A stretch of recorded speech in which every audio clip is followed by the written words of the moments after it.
So we'll go ahead and invite you guys to come up and give us your thoughts on the comprehensive plan. Hopefully you have a chance to take a look at it before you do that. I think isn't always the case.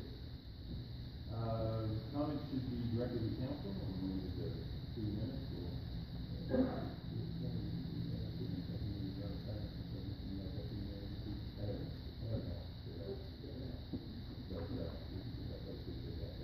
So we'll go ahead and get started with taking comments. And we'll start with Kurt Platt. Name and address for the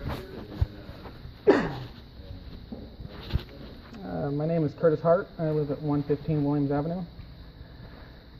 I do not believe in or advocate for the use of force to achieve political or social goals. This is a guiding philosophy that I tend to live my life by, for it is the philosophy of liberty, and liberty is what this great nation of ours was founded upon. But when I read this document that Mr. Dorn has come up with, I am truly concerned. This comprehensive plan is an assault on property rights, which brings me to my first point.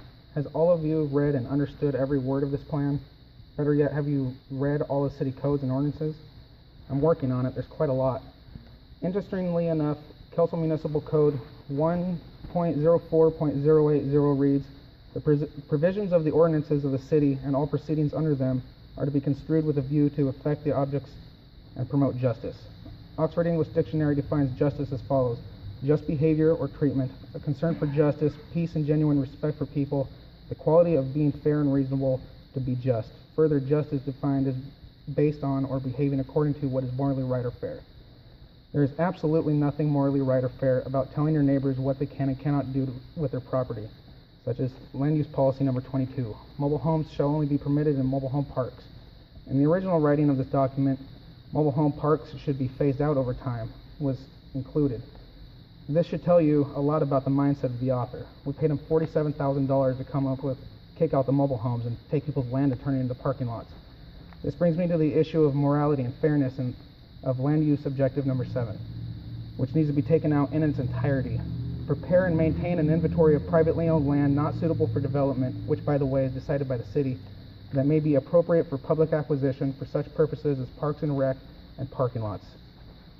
For parks and recreation objective number 3, at least he included the words or donation after public acquisition, which is just another word for eminent domain, which are all just fancy words that mean the plan is set up for the city of Kelso to steal people's lands and turn them into parking lots. Any and all words relating to public acquisition, eminent domain, or land theft, whatever you might want to call it, needs to be taken out to serve justice.